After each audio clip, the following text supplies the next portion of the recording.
Christian Estrosi, merci de nous rejoindre sur le plateau d'ici 19h et bonsoir à vous. Bonsoir. D'abord un mot rapide sur ce corridor que vous souhaitez mettre en place pour rapatrier au plus vite les Niçois bloqués en Israël. Comment comptez-vous les rapatrier alors que l'aéroport de Tel Aviv est toujours fermé? Alors d'abord, je suis en pleine discussion avec l'ambassade de France, avec le consulat général de France à Tel Aviv et celui de Jérusalem, et puis aussi avec Jean-Noël Barrot au niveau du ministère des Affaires étrangères. Avec Renaud Muselier, nous sommes en train de réfléchir à deux possibilités, soit à un transport par bus vers la Jordanie, et on est en train de vérifier dans quelles conditions le parcours pourrait être sécurisé, soit un transport par navire sécurisé en direction de Chypre, où depuis Chypre, ils n'auraient plus qu'à prendre l'avion et à rentrer chez eux. Alors, il n'a pas fallu attendre longtemps pour assister à la première escarmouche entre le tout nouveau préfet des Alpes-Maritimes, Laurent Otio, et vous.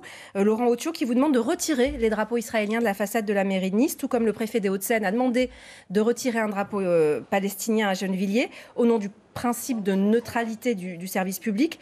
Pour le moment, vous refusez. Christian Estrosi, comment demander aux pro-palestiniens de ne pas importer le conflit en France, tout en maintenant ces drapeaux qui sont accrochés désormais depuis 1 an et 8 mois à la façade de la mairie? D'abord, une précision, je n'ai aucun contentieux avec Laurent Otio, notre nouveau préfet, auquel je souhaite la bienvenue et avec lequel nous nous sommes mis au travail sur beaucoup de sujets. Mais là, vous n'êtes pas d'accord. En étant en harmonie, on a géré ensemble l'UNOC de manière exemplaire, extraordinaire, et nos services fonctionnent parfaitement. C'est pas le préfet qui me fait cette demande, c'est le gouvernement français qui a demandé à tous les préfets de France d'envoyer à tous les maires cette circulaire. Donc le préfet ne fait qu'exécuter les instructions. Mais pour éviter un deux poids, deux mesures, est-ce que vous comprenez l'argument? Non, mais vous savez, le 7 octobre 2023, on voit le temps passer, moi je ne le laisserai pas se banaliser. C'est le plus gros pogrom qu'on ait connu depuis la Shoah à l'égard des Israéliens, et j'ai dit très clairement au lendemain de ce pogrom, je n'enlèverai pas les drapeaux israéliens de la façade de la mairie de Nice tant que le dernier otage détenu par le Hamas ne sera pas rendu à sa famille. Vous pourriez mettre des photos d'otages, mais pas le drapeau d'un État en guerre que la France elle-même critique durement dans son action à Gaza. Écoutez, moi je vois que cette circulaire arrive en même temps au moment où nous avons Israël qui est en train de nous défendre, de défendre les intérêts de la France, de défendre l'intérêt de la plupart des pays de l'Union européenne, alors que la IAE a donné le chiffre selon lequel on était à quelques semaines d'avoir 9 à 10 bombes atomiques opérationnelles en Iran, qui pourraient nous tomber sur la figure demain dans ce pays de mollahs, d'ayatollahs, de barbares tout simplement.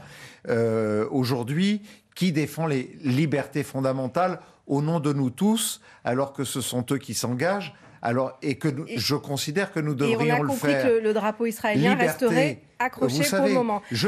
Christian Estrosi, il nous reste peu de temps. Je pense aux Israéliens. En un mot, je pense aussi à ces femmes afghanes. 147 personnes ont été pendues ces 15 derniers jours. Iraniennes. Femme, vie, liberté, ça a un sens pour moi. Allez, on va revenir ensemble sur l'événement qui aura marqué l'année 2025 à Nice, l'UNOC, le sommet des océans qui s'est tenu la semaine dernière et qui aura suscité un intérêt et une couverture médiatique bien plus importante que les précédents sommets sur les océans. On a notamment parlé du renforcement des aires marines protégées. Vous avez toujours en projet la création d'une aire marine à Nice, entre l'aéroport et le Cap de Nice. Quel degré de protection vous souhaitez pour cette aire? En gros, qu'est-ce qu'on aura le droit d'y faire et de ne pas y faire? D'abord, ce n'est pas un projet. Le dossier est bouclé. Il y a eu plusieurs campagnes scientifiques. Ça partirait de l'embouchure du Var pour aller jusqu'au Cap de Nice.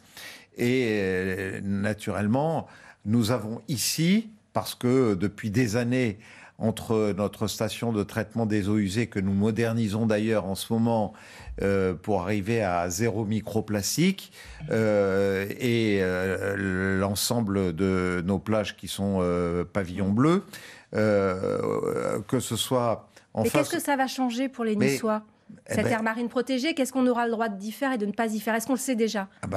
On pourra profiter naturellement de la baignade, on pourra profiter des plages. Des activités nautiques motorisées? Non. Ce sera terminé. C'est clair. Vous savez, aujourd'hui, quand je vois ces centaines, voire ces milliers de gens qui, pour quelques dizaines, se prennent des gaz et des odeurs de pétrole dans la figure pour 3 parachutes ascensionnels, c'est pas mon truc. Mais je sais que nous avons un herbacé, je sais que nous avons du corail noir, du corail rouge, des habitats au Cap de Nice où sont en train de se reproduire des gorgones, des Saint-Pierre, des mérous, etc. Et tout ça, ça mérite d'être protégé.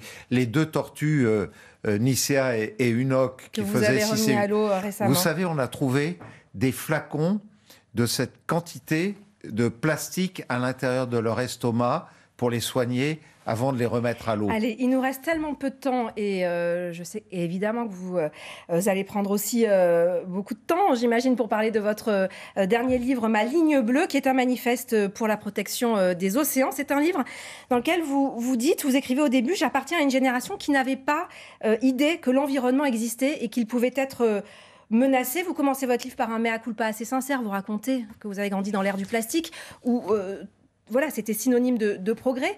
S'il y a une personne, un événement qui a compté dans votre conversion à l'écologie, ce serait qui? Ce serait quoi? D'abord, c'est pas une conversion, c'est un parcours.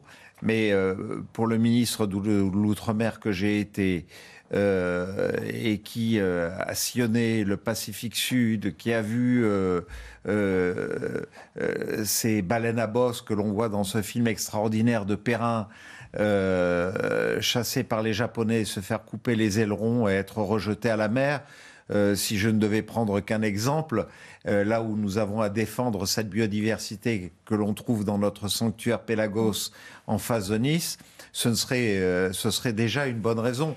Pour le reste, j'ai la chance d'avoir un observatoire à Nice-Côte d'Azur qui me donne des indications très précises à partir d'experts de ce qu'ils identifient comme taches rouges au sein de notre ville, avec des émissions par tonne de CO2 qui me dictent donc les endroits où il faut intervenir pour protéger l'avenir de Nice et des Niçois. Dans ce livre, vous écrivez aussi parfois le bon aménagement, c'est pas d'aménagement du tout. Et c'est justement ce que vous demandent vos opposants écologistes à propos de la plaine du Var, qui disent vous auriez dû laisser les terres agricoles reprendre leurs droits et ne pas bétonner cette plaine du Var. Qu'est-ce que vous leur répondez? Je leur réponds que nous avons fait baisser de 25% le plan local d'urbanisme de la plaine du Var, qu'à la deuxième moitié du XXe siècle, il a été inondé sans droit ni titre de casses automobiles, de hangars industriels, etc.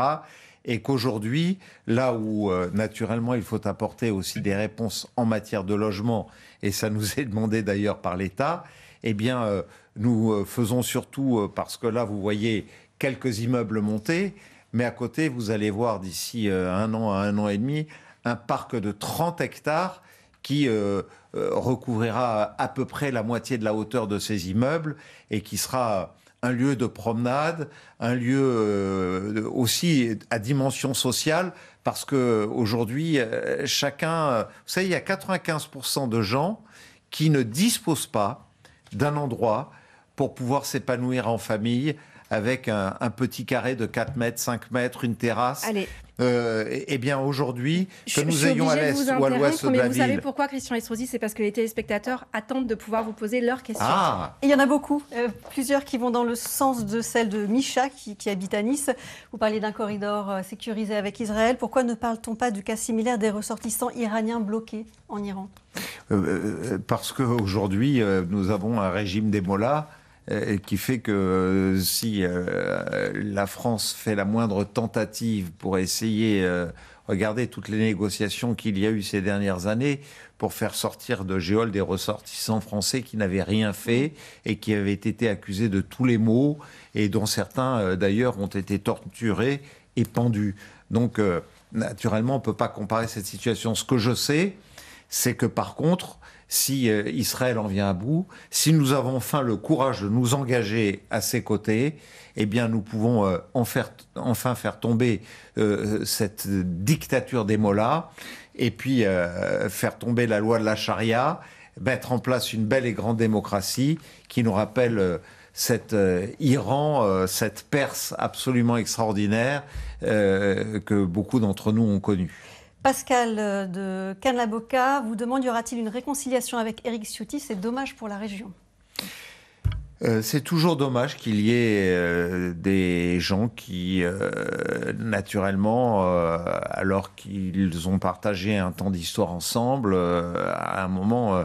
Il paraît que vous ne vous parlez plus qu'à un seul moment dans l'année, c'est la messe de Noël. Est-ce que c'est vrai? Ça m'est devenu totalement indifférent.